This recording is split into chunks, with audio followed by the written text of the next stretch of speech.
ایک ایسی قوم تھی جس پر اللہ تعالیٰ نے اپنا دردناک عذاب نازل کیا اور اس قوم کے تمام لوگوں کو بندروں میں تبدیل کر دیا۔ اب سوال یہ ہے کہ اس قوم نے ایسا کون سا گناہ کیا تھا جس کی وجہ سے اللہ تعالیٰ نے ان پر اپنا دردناک عذاب نازل فرمایا؟ اور جب وہ بندروں میں تبدیل ہو گئے تو وہ کتنی دیر تک زندہ رہے؟ ان کی موت کس طرح واقع ہوئی؟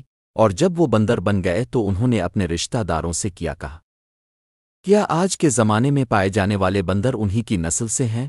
ان تمام سوالات کے جوابات قرآن و حدیث کی روشنی میں موجود ہیں۔ آج کی ویڈیو میں ہم انہی سوالات کے جوابات پیش کریں گے، لہٰذا ہم اب سے درخواست کرتے ہیں کہ اس ویڈیو کو آخر تک ضرور دیکھیں۔ یہ واقعہ حضرت داؤد علیہ السلام کے زمانے میں پیش آیا۔ حضرت داؤد علیہ السلام اور ان کی قوم ایک گاؤں میں رہتی تھی جس کا نام ایلا تھا۔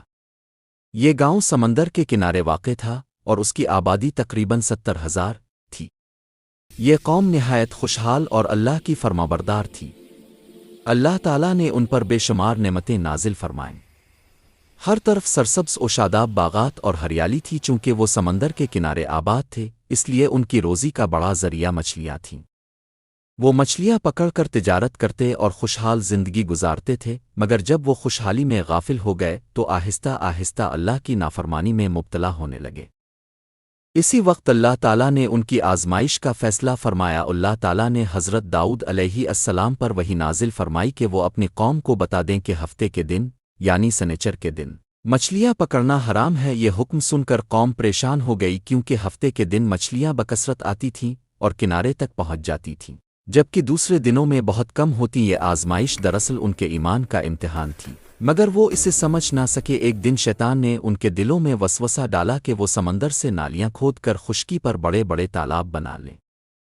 ہفتے کے دن جب مچھلیاں ان نالیوں سے گزرتے ہوئے تالابوں میں آ جائیں تو نالیوں کے دہانے بند کر دیے جائیں اور اگلے دن یعنی اتوار کو ان مچھلیوں کو پکڑ لیا جائے۔ شیطان نے انہیں بہکایا کہ اس طرح وہ بظاہر ہفتے کے دن شکار نہیں کریں گے، مگر مچھلیاں پھر بھی حاصل ہو جائیں گی۔ قوم کے بہت سے لوگوں نے شیطان کی اس چال کو پسند کیا اور یہ طریقہ اختیار کر لیا۔ اس وقت قوم 3 گروہوں میں بٹ گئی۔ ایک گروہ وہ تھا جو اللہ کے حکم کی خلاف ورزی سے باز رہا اور دوسروں کو بھی منع کرتا تھا۔ دوسرا گروہ وہ تھا جو شکار نہیں کرتا تھا مگر خاموش رہا اور نافرمانوں کو منع نہیں کیا۔ تیسرا گروہ وہ تھا جو کھلم کھلا نافرمانی کرتا اور ہفتے کے دن مچھلیاں پکڑتا تھا۔ حضرت داؤد علیہ السلام نے ان نافرمانوں کو بار بار سمجھایا مگر وہ باز نہ آئے۔ آخرکار وہ لوگ جو گناہ سے بچتے تھے انہوں نے اپنے اور نافرمانوں کے درمیان ایک دیوار کھڑی کر دی تاکہ ان سے الگ رہ سکیں۔ پھر ایک دن وہ نافرمان اپنے گھروں سے باہر نہ نکلے۔ جب لوگوں نے دیوار پر چڑھ کر دیکھا تو وہ سب بندروں میں تبدیل ہو چکے تھے۔ اللہ تعالیٰ نے ان کی نافرمانی کی سزا کے طور پر انہیں بندروں کی شکل دے دی۔ جب ان کے رشتہ داروں نے دروازے کھولے تو بندر ان کی طرف لپکے انہیں پہچانا، ان کے کپڑوں کو سونگھا اور رونے لگے، مگر بول نہیں سکتے تھے۔ اللہ تعالیٰ کے حکم کے مطابق تقریباً 12,000 نافرمان افراد بندر بن گئے۔ قرآن مجید میں اللہ تعالیٰ فرماتا ہے، اور تم خوب جانتے ہو کہ تم میں سے جن لوگوں نے ہفتے کے دن سرکشی کی ہم نے ان سے کہا کہ بندر بن جاؤ ذلیل و خر۔ یہ تمام بندر 3 دن تک زندہ رہے۔